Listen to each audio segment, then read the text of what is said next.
Bismillahirrahmanirrahim. Assalamu alaikum. Welcome to the online class of Freedom Academy. I am your teacher, Miss Vanya, for subject Physics, class 8. Today we are going to study the derivation of second equation of motion from the chapter Kinematics of Linear Motion. Before we start deriving the equation of motion, first we will recall some terms like velocity, acceleration and displacement. क्योंकि equations of motions जो होती हैं वो हमें इन्हीं सब terms के बीच में relation बता रही होती हैं कि velocity का displacement से क्या ताल्लुक़ है। Speed आपको बताती है कि किसी भी चीज़ की रफ्तार क्या है, कि वो कितना फास्ट या कितना स्लो मूव कर रही है। मतलब जैसे अगर आपको 15 किलोमीटर्स का डिस्टेंस कवर करना है तो इस डिस्टेंस कवर करने में कितने मिनट्स लग रहे हैं, ये आपकी स्पीड है। अब वेलोसिटी भी किसी चीज़ की स्पीड ही होती है कि वो कितना फास्ट या कितना स्लो मूव कर रही है, लेकिन वेलोसिटी एक स्पेसिफिक डायरेक्शन में होती है। जैसे अगर एक कार 15 किलोमीटर्स तय कर रही है इन ईस्ट डायरेक्शन तो वो उसकी वेलोसिटी है। अब डिस्प्लेसमेंट होती है कि किसी भी ऑब्जेक्ट को मूव करके उसकी पोजीशन को चेंज कर दिया जाए। अब पोजीशन चेंज होने से पहले मतलब उसका स्टार्टिंग पॉइंट और पोजीशन चेंज होने के बाद मतलब उसका एंडिंग पॉइंट, उस तक का जो फासला है या लेंथ है उसको आप डिस्प्लेसमेंट कहेंगे। अब डिस्टेंस भी किसी स्टार्टिंग पॉइंट से एंड पॉइंट तक का फासला होता है, लेकिन उसमें एक स्पेसिफिक डायरेक्शन नहीं होती। Acceleration is rate of change of velocity, मतलब कि एक स्पेसिफिक टाइम में किसी भी ऑब्जेक्ट की रफ्तार का चेंज होना।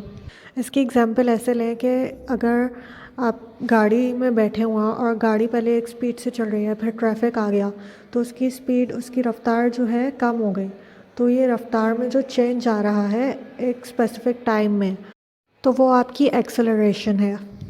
अब अगर आपका ये चेंज इन वेलोसिटी कांस्टेंट रह रहा है इन स्पेसिफिक टाइम तो वो यूनिफॉर्म एक्सेलरेशन कहलाएगी। जैसे अगर एक कार 3 किलोमीटर ट्रैवल कर रही है इन 1 मिनट तो वो आगे भी जो उसका सफ़र होगा वो 1 मिनट में 3 किलोमीटर ही कवर करेगी। Second equation of motion. Suppose a body starts with an initial velocity vi, मतलब एक ऑब्जेक्ट था, एक बॉडी थी, उसने मूव करना शुरू किया और जब उसने मूव करना शुरू किया तो उसकी जो शुरू में वेलोसिटी थी वो आपने कंसिडर की कि वो vi थी। And travels with uniform acceleration a for a period of time t. The distance covered by the body in this time is s and its final velocity becomes vf. मतलब इस time में जो distance cover किया गया उसको हमने S suppose कर लिया और ये डिस्टेंस कवर करने के बाद उस बॉडी की जो फाइनल वेलोसिटी थी वो वी एफ बन गई। मतलब सपोज जैसे एक कार रुकी हुई थी तो उसकी इनिशियल मतलब स्टार्टिंग की वेलोसिटी 0 मीटर पर सेकेंड होगी, मतलब उसकी कोई भी स्पीड नहीं है। उस बॉडी ने मूव करना शुरू किया, उसने कुछ डिस्टेंस ट्रैवल किया, तो डिस्टेंस ट्रैवल करने के बाद उसकी वेलोसिटी मतलब उसकी रफ्तार में एक चेंज आया, तो ये चेंज आने के बाद की जो वेलोसिटी होगी वो आपके पास फाइनल वेलोसिटी होगी। और क्योंकि यहाँ पर एक्सेलरेशन यूनिफॉर्म है तो वेलोसिटी में जो चेंज आ रहा होगा वो कांस्टेंट रेट पे आएगा। Now we will write average velocity which means total velocity is equals to Vf plus Vi upon 2. Now you write down distance traveled is equals to average velocity into time.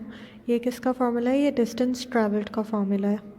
अब distance को आप s से denote करते हैं तो आप s लिख देंगे। Now as you can see that average velocity क्या है? Vf plus Vi upon 2. तो s is equals to Vf plus Vi upon 2 और टाइम t से डिनोट होता है तो आप टाइम वैसे ही नीचे उतार लेंगे, तो आपकी इक्वेशन बन जाएगी s is equals to V F plus V I upon 2 multiply by T. अब आपने मिड टर्म में फर्स्ट इक्वेशन ऑफ मोशन पढ़ी थी, तो फर्स्ट इक्वेशन ऑफ मोशन क्या होती है? V F is equals to V I plus A T. तो आप first equation of motion V F is equals to V I plus A T लेकर जो आपने अबव इक्वेशन ड्राइव की है S is equals to V F plus V I upon two into T, उसमें आप first equation of motion से V F की value रख देंगे। तो जब आपने वी एफ की value V I plus A T आपने ऊपर वाली इक्वेशन में रख दी तो आपके पास इक्वेशन क्या बन जाएगी, S is equals to square bracket V I plus round bracket open V I plus A T round bracket close square bracket upon 2 multiplied by T. अब आप ब्रैकेट्स को ओपन करेंगे तो आपके पास क्या इक्वेशन बन जाएगी, S is equals to bracket open V I plus A T bracket close upon 2 multiplied by T.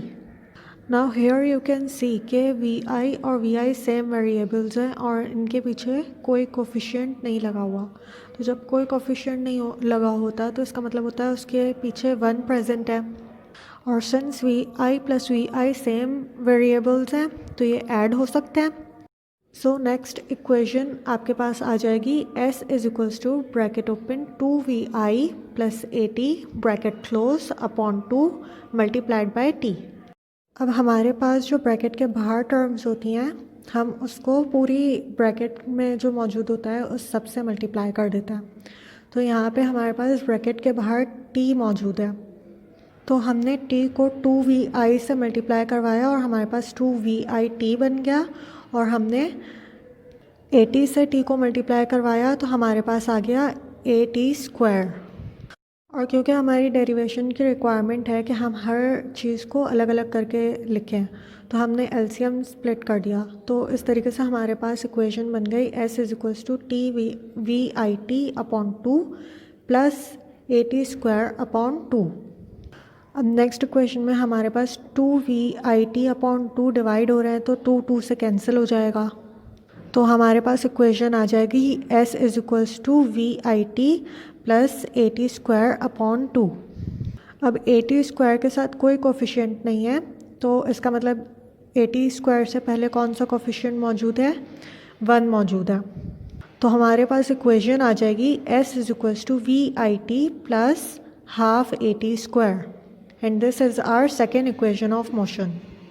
Okay students, I hope आप लोगों को समझ आया हो। Here we conclude our topic. Thank you. Take care. Allah Hafiz.